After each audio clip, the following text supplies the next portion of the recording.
She wasn't my sister in any meaningful sense. She was a specimen. Same blood, same architecture, which made her ideal. I studied her like you would study a lab rat. I charted the way her heart spike responded to stress, how her eyes dilated in low light, the rate at which... We're gonna need backup at 1437 Oakwood Drive. Possible 1054. Something's moving in there.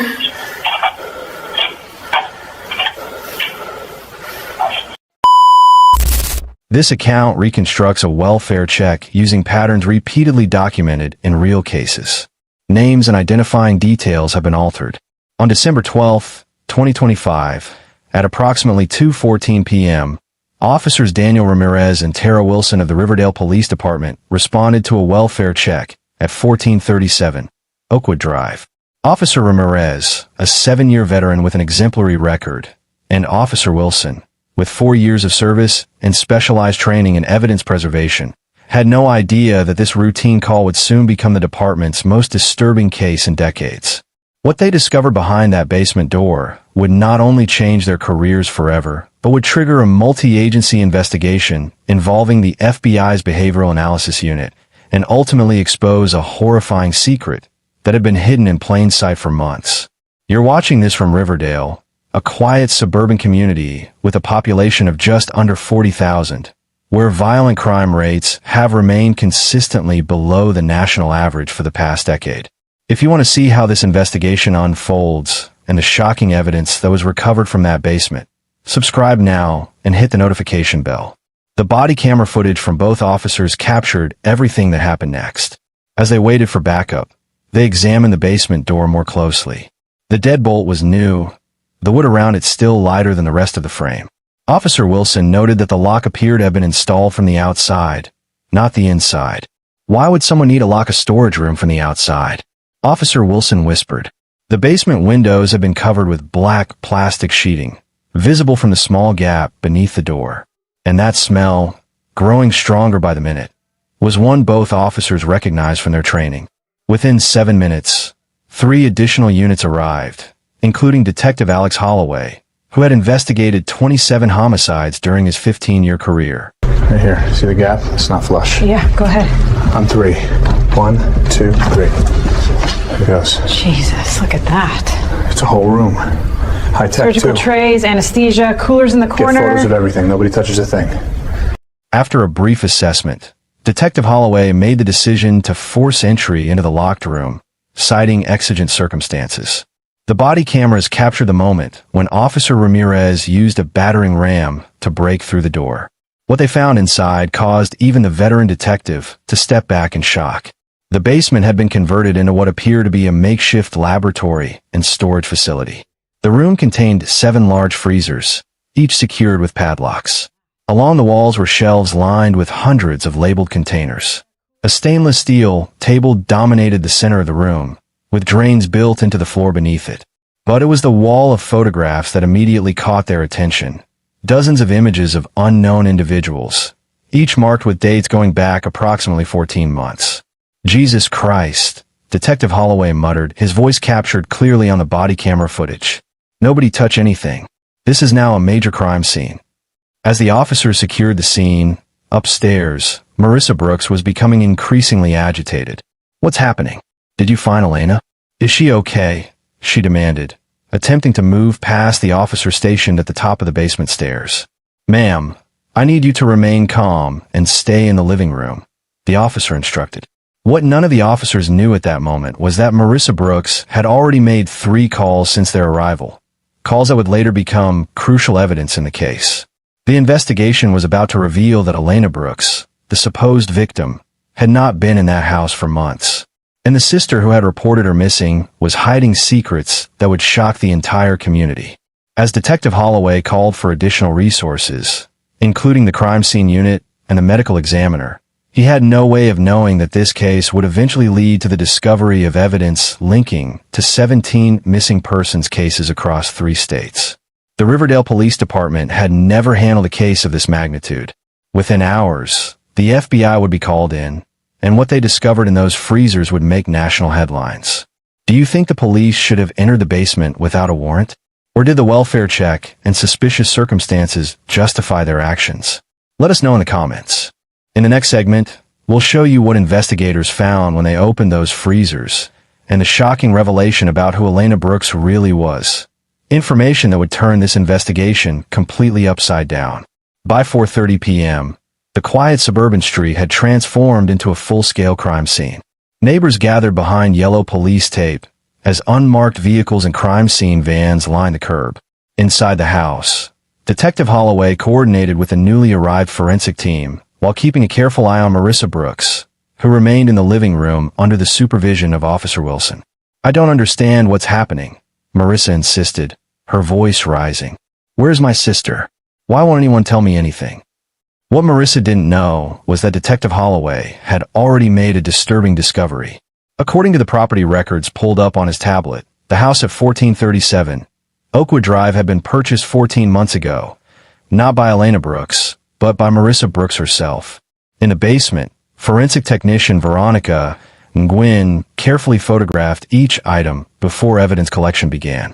The first freezer's padlock had been cut open, revealing contents that immediately prompted a call to the FBI.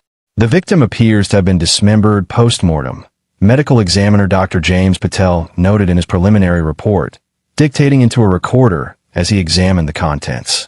Based on tissue preservation and freezing method, I estimate time of death between 3 to 6 months ago. According to court documents later filed in the case, the freezer contained human remains that had been methodically sectioned and preserved in vacuum-sealed bags, each labeled with a date and alphanumeric code. Upstairs, Detective Holloway received confirmation that would change the entire direction of the investigation. "Detective, we've got something," the evidence technician said quietly, showing him a driver's license found in a hidden compartment of a desk drawer. The photo matched the woman sitting in the living room, but the name read Elena Brooks. The woman who called in the welfare check isn't Marissa Brooks, Detective Holloway realized. She's Elena. In her initial statement to police, transcribed in case file #RD 2025-1212, the woman claiming to be Marissa stated, "I speak to my sister every day.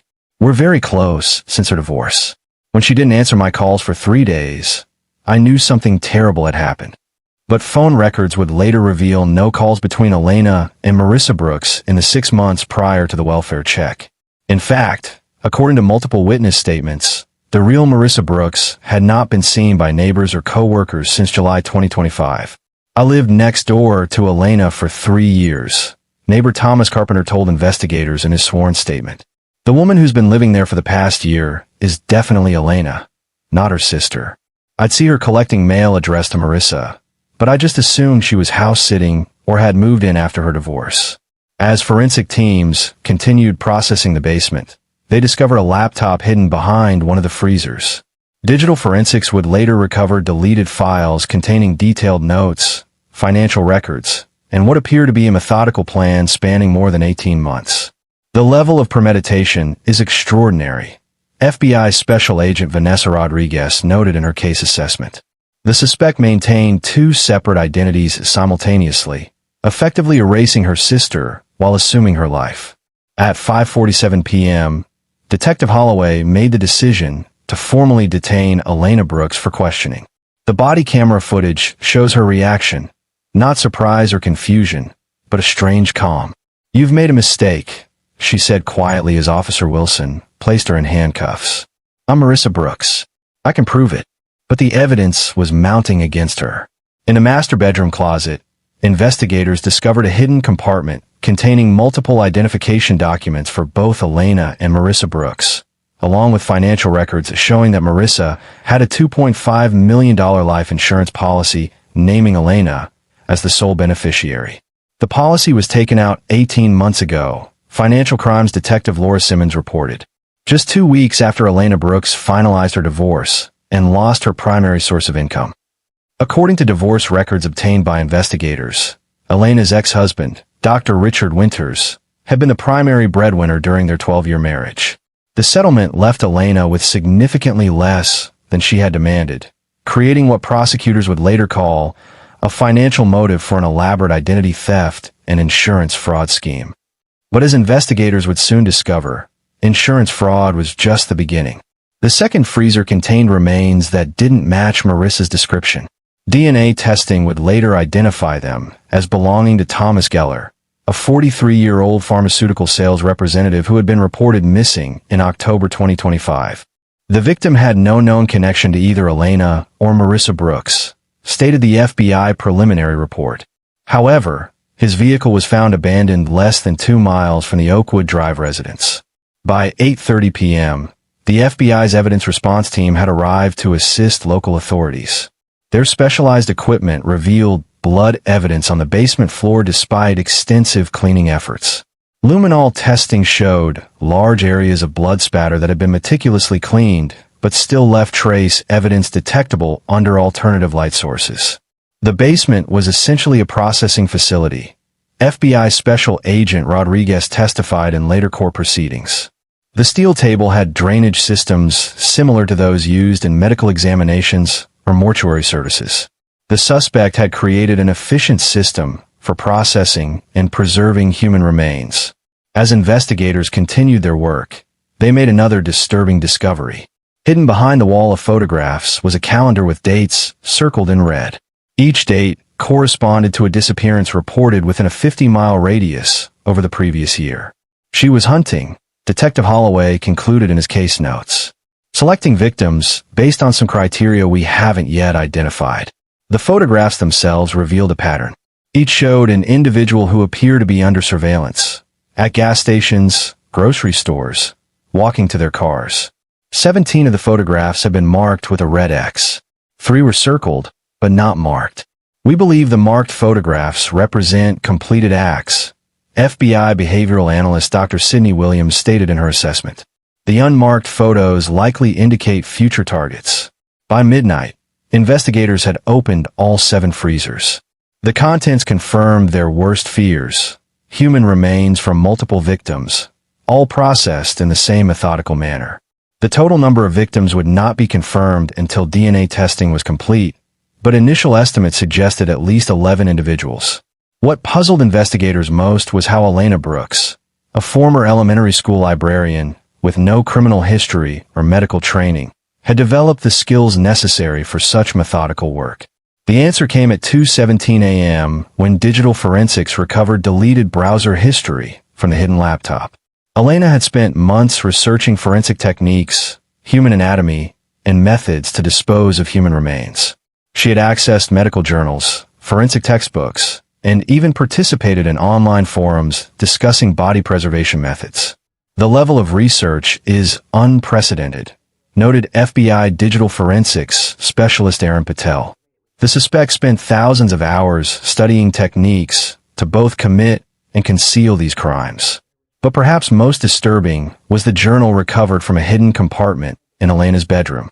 In entries dating back 18 months, she detailed her transformation from Elena to Marissa, practicing her sister's signature, studying her mannerisms, and planning how to assume her identity permanently. An entry dated July 12, 2025, read, "Marissa visited today. She suspects nothing. Soon I will become her completely, and Elena Brooks will cease to exist. The insurance company requires a death certificate. I found a better solution." What do you think drove Elena Brooks to such elaborate deception? Was it purely financial desperation after her divorce? Or was there something deeper in the sisters' relationship that investigators haven't yet uncovered? In the next segment, we'll reveal the shocking discovery that transformed this case from a local murder investigation to a federal manhunt involving multiple jurisdictions, and the crucial piece of evidence that Elena Brooks never expected anyone to find. Dawn broke over Riverdale as the investigation entered its 12th hour. The neighborhood had become a media encampment, with national news vans lining the street and helicopters circling overhead. Inside the house, the discovery that would transform the case came from an unexpected source. FBI technical analyst Maya Patel had been examining Elena Brooks' phone when she noticed an unusual application hidden in a secure folder. What appeared to be a calculator was actually an encrypted messaging platform. "I've got something," she called out to Special Agent Rodriguez. Messages between Elena and someone using the username Harvester42, dating back 14 months. The messages revealed a relationship that shocked even the veteran investigators. Elena Brooks wasn't working alone. Patient acquisition proceeding as planned. Read one message sent by Elena 3 months earlier. Specimen 11 processed and preserved according to protocol. Awaiting collection. The response from Harvester 42 was equally disturbing. Excellent work. The buyers are pleased with quality. Payment transferred to usual account. Next collection scheduled for December 15th. December 15th, just 3 days away. This isn't just serial murder, Special Agent Rodriguez realized. It's a commercial operation. At 7:42 a.m., FBI Director Catherine Marshall was briefed on the situation. Within 30 minutes, the case was officially classified as a joint FBI Homeland Security investigation, with potential international implications. We're looking at organ trafficking, Director Marshall stated in the emergency briefing transcribed in federal case, file #FB 2025-1213. The precision of the dissection, the preservation methods, the coded labeling system, all consistent with black market organ harvesting operations we've tracked in Eastern Europe and Southeast Asia. But we've never seen anything this sophisticated on U.S. soil. Meanwhile, in the interrogation room at Riverdale Police Headquarters, Elena Brooks maintained her false identity despite mounting evidence.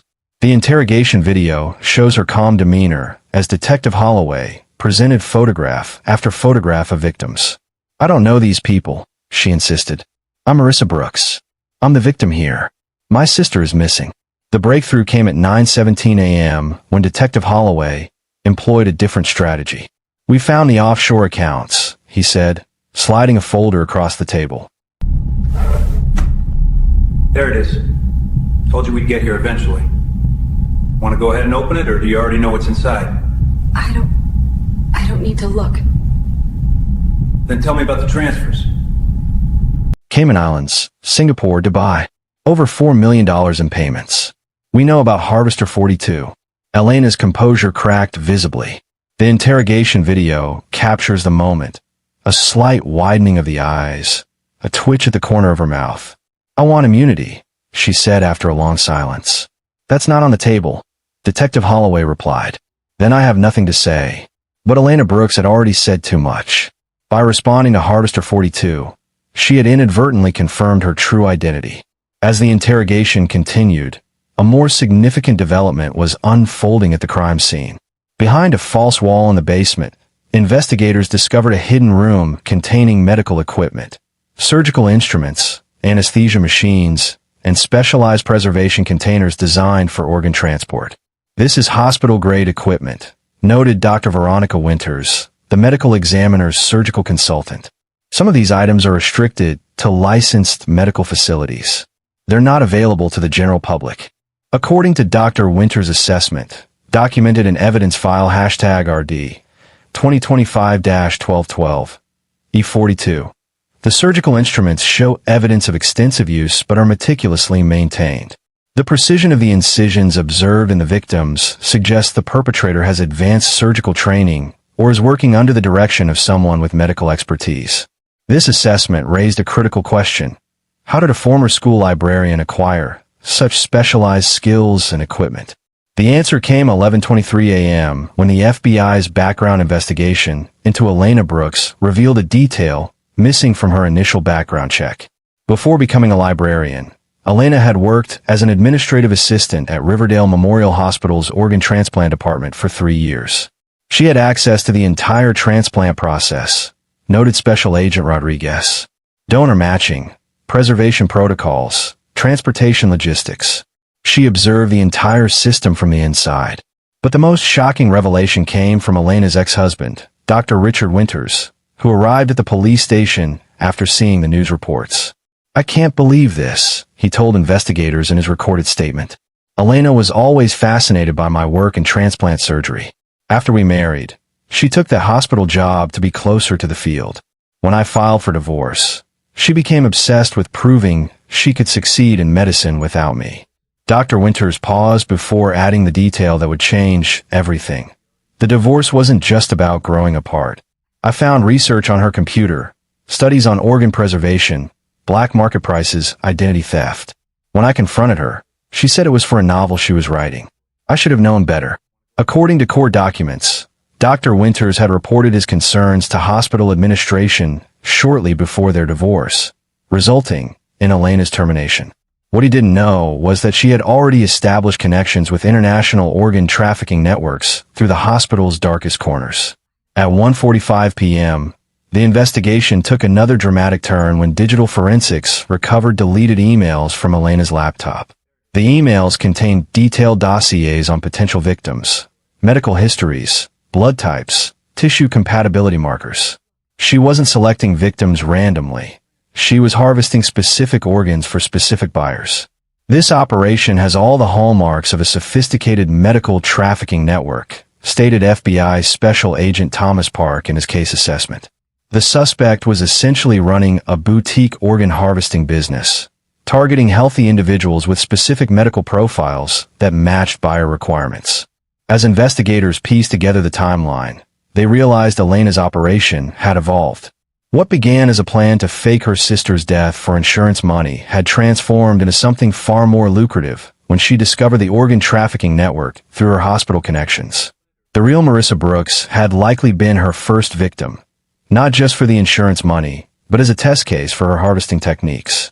At 3:17 p.m., the case broke wide open when the FBI's cyber division traced the Harvester 42 account to a startling source. Dr. Gregory Patel, chief of transplant surgery at Boston Medical Center, and a leading figure in legitimate organ transplantation. We've identified at least 7 transplant surgeons across the country connected to this network, reported FBI Cyber Division Chief Aaron Michaels. They've been using Elena Brooks as a supplier for wealthy international clients who don't want to wait on official transplant lists. Within hours, simultaneous raids were conducted at medical facilities in Boston, Chicago, and San Francisco. 11 medical professionals were taken into custody, including 3 surgeons, 4 nurses, and 4 administrative staff involved in the trafficking network. But the most critical operation was yet to come. Based on the messages recovered from Elena's phone, a major collection was scheduled for December 15th, just 3 days away. The target, 28-year-old software engineer Nathan Park, who matched the profile for a heart and kidney harvest ordered by a wealthy client in Dubai. And now that mistake is costing him everything, Detective Holloway told Elena during their final interrogation session. Dr. Patel is cooperating. The entire network is coming down. The only question is whether you'll go down as a cooperating witness or the mastermind. For the first time since her arrest, Elena Brooks showed genuine emotion. The interrogation video captures her transformation, from calculated calm to desperate panic. "You don't understand," she said, leaning forward. "These people, they're powerful. If I talk, I'm dead." "You're facing multiple life sentences," Detective Holloway countered. "Possibly the death penalty. Cooperation is your only option." After a long silence, Elena made her decision. "I'll tell you everything, but I need protection. Not just in prison, after. These people have connections everywhere." What Elena revealed next would expose a network far larger and more influential than anyone had imagined, reaching into hospital administration boards, medical licensing authorities, and even law enforcement agencies across multiple states. The quiet suburban house on Oakwood Drive had been just one node in a vast criminal enterprise that had operated undetected for years. And Elena Brooks, the unassuming former librarian, had become one of its most productive suppliers. Do you think Elena Brooks was a calculating mastermind who found her true calling in this horrific enterprise? Or was she manipulated by more powerful players in the medical establishment who recognized and exploited her desperation after her divorce?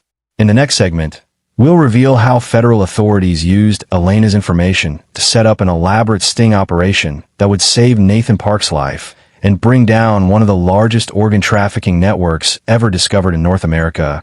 At BY nightfall on December 13th, 2025, the FBI had established a command center at Riverdale Police Headquarters. The operation to save Nathan Park and dismantle the organ trafficking network was now the Bureau's highest priority. "We have less than 48 hours, Special Agent Rodriguez briefed the assembled team. According to Elena Brooks' testimony, Park is scheduled for abduction on the evening of December 15th, with harvesting to begin immediately after. Elena Brooks, now in protective custody, had provided detailed information about the network's operations. Her testimony recorded in federal case, file #FB 2025-1213 T7, revealed a chilling system. The buyers submit requests through an encrypted platform. Blood type, organ specifications, timeline. Harvester 42, Dr. Patel, matches these requests with potential donors identified through hospital records. Then he assigns acquisition to suppliers like me. We're paid 30% upfront, 70% on delivery. When asked how she selected her victims, Elena's response stunned even veteran investigators. I didn't choose randomly. I studied their routines, their health habits. I needed specimens with no drug history, limited alcohol consumption, regular exercise. Premium organs command premium prices. The investigation revealed that Elena had been paid between $50,000 and $200,000 per acquisition, with total payments exceeding $4.2 million over 14 months. The organs were sold to international buyers for up to 10 times that amount. This is the most sophisticated black market organ operation we've ever encountered on U.S. soil, testified Dr. Meredith Park, the FBI's medical consultant, in her preliminary assessment. The preservation techniques, the matching protocols, they mirror legitimate transplant procedures almost exactly. As the FBI planned their operation to save Nathan Park, a parallel investigation was uncovering the full extent of Elena's crimes. Forensic anthropologists had begun the painstaking process of identifying remains from the 7 freezers. We've confirmed 11 distinct victims so far, reported Dr. Veronica Petersburg, lead forensic anthropologist. Based on tissue samples and DNA analysis, the earliest victim appears to be Marissa Brooks, killed approximately 5 months ago. The timeline matched Elena's journal entries. An entry dated July 15, 2025, read, "First procedure complete. More difficult than anticipated, but successful. Harvester 42 pleased with quality. Payment confirmed."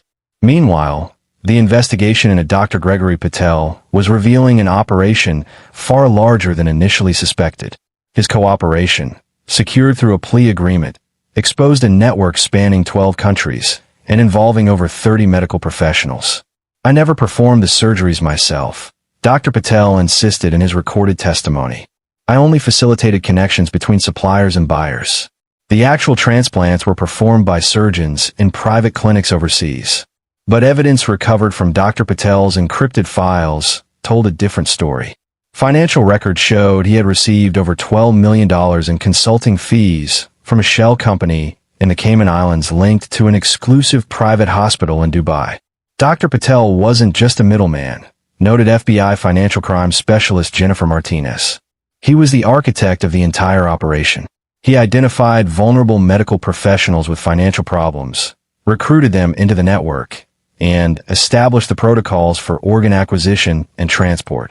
Court documents revealed that Dr. Patel had specifically targeted Elena Brooks after learning about her divorce from Dr. Winters. She had the perfect background, he admitted in his testimony: medical adjacent knowledge, financial desperation, and psychological instability. "I knew she could be molded into an effective supplier." By the morning of December 14th, the FBI had placed Nathan Park under 24-hour surveillance while preparing a sting operation to capture the extraction team scheduled to abduct him the following evening. Based on Elena's information, the abduction team consists of 3 individuals. Special Agent Rodriguez briefed the tactical team, 2 former military personnel, and a nurse anesthetist. They operate using a medical transport van disguised as a private ambulance service. As the operation to save Nathan Park took shape, the media coverage of Elena Brooks' case had exploded nationwide. Cable news networks broadcast continuous coverage from Riverdale, with headlines declaring "Suburban Horror House" and "Librarian by day, Organ Harvester by night." Neighbors who had known Elena for years expressed disbelief and horror. "She was so quiet, so normal," said Sandra Johnson, who had lived across the street for 5 years. "She brought me cookies when my mother died. How could she do something so monstrous?" But those who had worked with Elena at Riverdale Memorial Hospital painted a different picture. "She was obsessed with the transplant process," recalled Nurse Stephanie Park in her witness statement. "She would ask detailed questions about organ preservation, tissue matching, surgical techniques. We thought she was just interested in her husband's work." Dr. Richard Winters, Elena's ex-husband, faced his own public scrutiny. Though cleared of any involvement in the trafficking network, his professional reputation suffered. In a statement released through his attorney, he expressed profound shock and devastation at his ex-wife's crimes. "I never imagined Elena was capable of such horrific acts," the statement read. "Had I understood the true nature of her research, I would have immediately reported my concerns to authorities rather than simply hospital administration." On the evening of December 14th, Elena Brooks made a final deal with federal prosecutors. In exchange for complete cooperation and testimony against the entire network, she would avoid the death penalty, instead receiving multiple life sentences without possibility of parole. The defendant's cooperation has been instrumental in identifying both victims and co-conspirators, stated U.S. Attorney Riley Martinez in the plea agreement documents. Her testimony will be crucial in dismantling this international criminal enterprise. As part of her cooperation, Elena provided detailed information about the network's communication protocols, financial structures, and international connections. Most critically, she revealed the extraction team's exact plans for Nathan Park's abduction. They'll approach his apartment at 8:15 p.m., posing as paramedics responding to a reported medical emergency, she explained in her final debriefing. They use a paralytic agent administered through a disguised auto-injector. Looks like an EpiPen.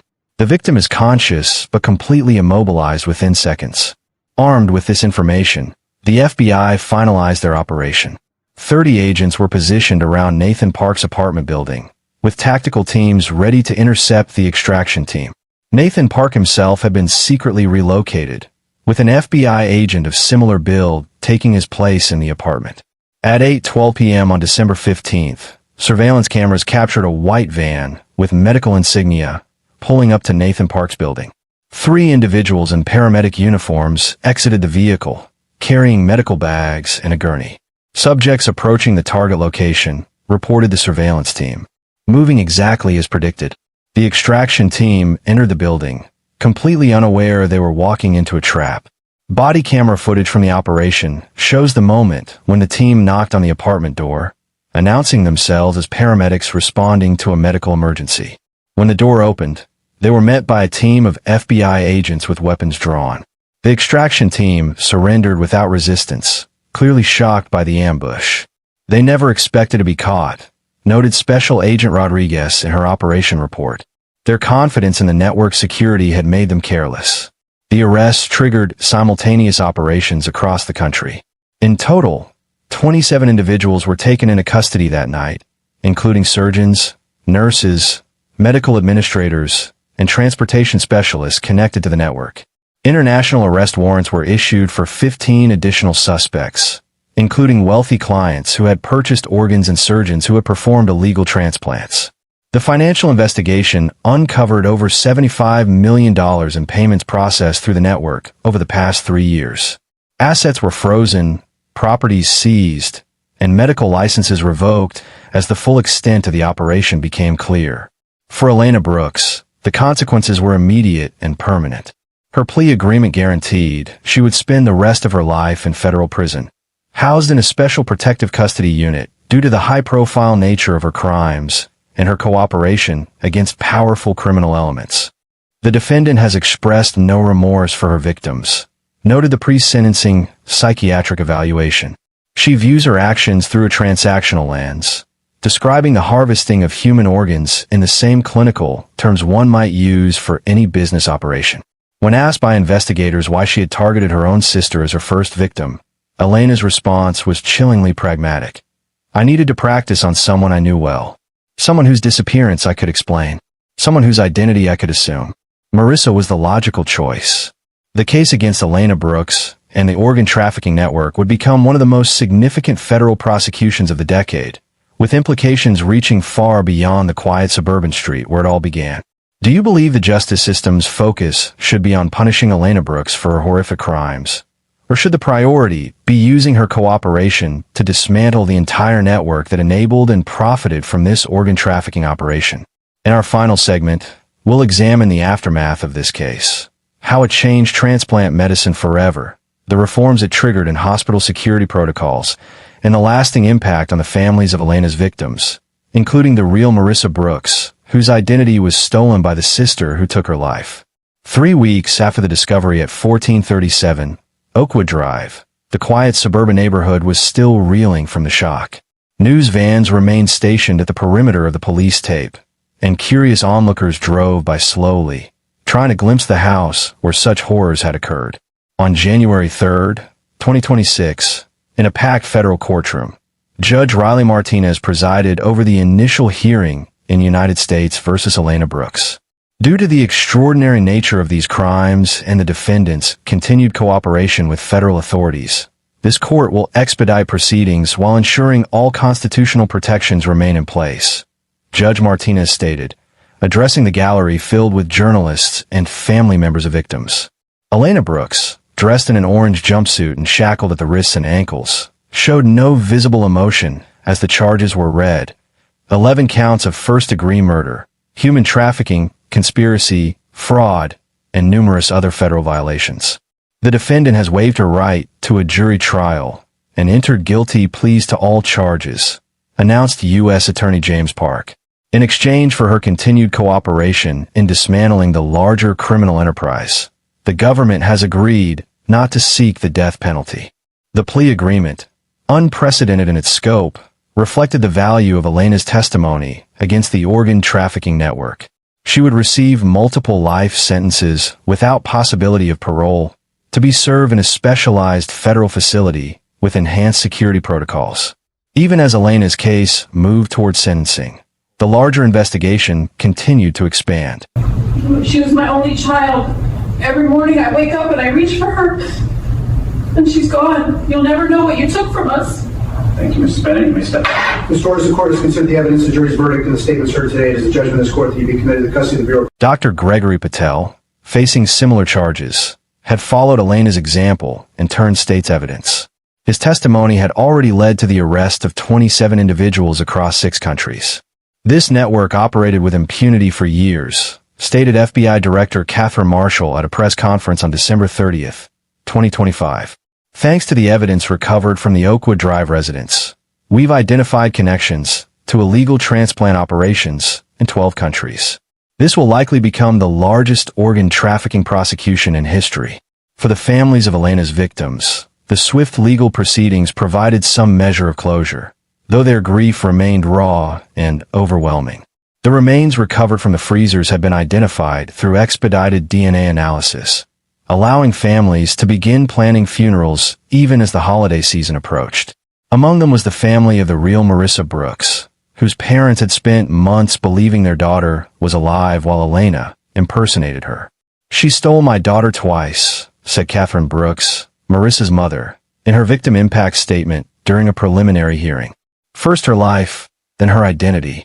Every holiday card she sent us pretending to be Marissa was another violation. We were exchanging messages with our daughter's killer." The case triggered immediate reforms in the medical community. By late December, the American Medical Association had announced emergency protocols for transplant programs, including enhanced background checks for all personnel with access to donor information and stricter controls on surgical equipment. "The Brooks case has exposed critical vulnerabilities in our systems," stated Dr. Veronica Petersburg, Chief of Transplant Medicine at Johns Hopkins Hospital, in an emergency session of the National Medical Ethics Committee on December 28. "We cannot wait for the full legal process to conclude before implementing reforms." For Nathan Park, the software engineer who narrowly escaped becoming Elena's 12th victim, the holiday season brought a profound sense of gratitude and purpose. After learning how close he had come to death, Park established a support fund for the families of Elena's victims. "I was given a second chance that 11 others never received," Park explained in a statement released through his attorney. "I'll spend the rest of my life honoring that responsibility." The FBI agents and local police who had worked the case found themselves working through Christmas and New Year's, following leads generated by Elena's cooperation. The investigation had expanded to include financial crimes units tracking the millions that had flowed through the network. "We've identified over $75 million in transactions related to this operation," reported FBI Financial Crimes Specialist Jennifer Martinez on December 29. The money trail connects to private clinics in Dubai, Singapore, and Geneva, where the illegally harvested organs were transplanted into wealthy recipients. By early January, international arrest warrants had been issued for 15 additional suspects, including surgeons who had performed illegal transplants and wealthy clients who had purchased organs harvested by Elena Brooks. The house at 1437 Oakwood Drive remained sealed as a federal crime scene, its future uncertain. Neighbors had begun leaving flowers along the police tape perimeter, not for Elena, but for her victims. "We never knew what was happening right next door," said Thomas Carpenter, who had lived beside the Brooks house for 3 years. "That's the most terrifying part. She seems so normal, so ordinary. How do you ever trust your neighbors again after something like this?" For Detective Alex Holloway, who had led the initial investigation, the case represented both the pinnacle and the nadir of his career. "In 30 years of law enforcement, I've never seen anything like it," he told reporters after Elena's plea hearing. "The methodical nature of these crimes, the complete absence of remorse, it challenges everything we think we know about human behavior." Special Agent Vanessa Rodriguez, who had coordinated the FBI's involvement, found herself becoming the public face of the investigation as it captured national attention. "What makes this case unique is not just the horror of the crimes, but how they intersected with legitimate medical systems," she explained during a press briefing on January 2nd. Elena Brooks exploited her knowledge of transplant procedures to create a business model based on human suffering. As 2026 began, the case against Elena Brooks was moving toward its conclusion, but the larger investigation was just beginning to reveal the full scope of the trafficking network. Elena herself remained in federal custody, housed in a special unit reserved for high-profile cooperating witnesses. According to prison officials, she spent her days creating detailed maps of the network's operations and writing comprehensive statements about her methods and contacts.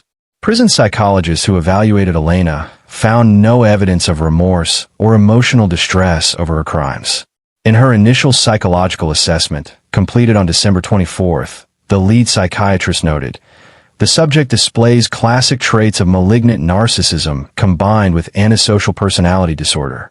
She views her victims not as human beings, but as specimens whose value is determined by the quality of their organs." When asked during one evaluation session if she ever thought about her sister Marissa, Elena's response was chilling in its detachment. "Of course. She was my first. I made several technical errors that I corrected with subsequent subjects. In that sense, her contribution to my development was invaluable." By mid-January, as Elena awaited formal sentencing, the FBI had used her information to conduct raids in 3 additional states, arresting 9 more medical professionals connected to the network. The investigation had expanded to include hospital administrators who had looked the other way when surgical equipment went missing or when questionable patients received transplants without proper documentation. "This case has revealed corruption at every level of the transplant system," stated U.S. Attorney Park at a January 15th press conference. "From individual surgeons to hospital administrators to international brokers who matched wealthy clients with illegal organs. For the families of Elena's victims, no legal outcome could ever truly provide justice." The parents of Marissa Brooks had begun the painful process of planning a funeral for their daughter, whose remains had been among the first identified.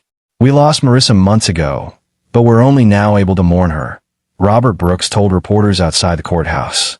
"Elena stole that from us too, the chance to say goodbye properly." The case of Elena Brooks would eventually become a landmark in criminal justice, studied by law enforcement agencies, medical ethics boards, and psychology researchers seeking to understand how an outwardly normal suburban librarian had transformed into one of the most prolific killers in recent history. But in those early weeks of 2026, as winter settled over Riverdale, the focus remained on the victims. 11 lives cut short by a woman who had viewed them not as human beings, but as resources to be harvested. "We don't want Elena Brooks to become infamous," said Thomas Geller's widow in a statement read by her attorney. "We want the world to remember Tom and the others who died. Good people who deserve to live, who had families and dreams and futures that were stolen from them." In response to these concerns, the FBI established a temporary memorial in the Riverdale Police Department lobby, featuring photographs and brief biographies of each victim, focusing not on how they died, but on how they had lived. As for Elena Brooks, Her final statement before sentencing revealed the true depth of her detachment from human emotion. "I provided a service that met a market need," she told the court on January 20th. "If it hadn't been me, it would have been someone else. The demand for organs will always exceed the supply. I simply created an efficient solution to that imbalance." Judge Martinez's response was immediate and unequivocal. The court rejects the defendant's characterization of her crimes as a service. "Elena Brooks, you did not create efficiency. You created tragedy. You did not solve a market imbalance. You destroyed lives for profit." With those words, she sentenced Elena Brooks to 11 consecutive life sentences without the possibility of parole, effectively ensuring that she would spend the rest of her life in federal prison. As Elena was led from the courtroom, the families of her victims stood in silence, not in celebration of justice served, but in solemn recognition of the lives that could never be restored. Outside the courthouse, snow began to fall on Riverdale, covering the community in a blanket of white that would eventually melt away. But for those touched by the case of Elena Brooks, some marks would never fade. Reminders that evil can hide in plain sight, even in the quietest neighborhoods, behind the most ordinary faces. Do you believe that cases like Elena Brooks should be widely publicized as cautionary tales? Or does such coverage risk inspiring copycat crimes? Let us know your thoughts in the comments below. If you found this investigation valuable, please subscribe to our channel for more in-depth examinations of cases that change how we understand crime and justice in America.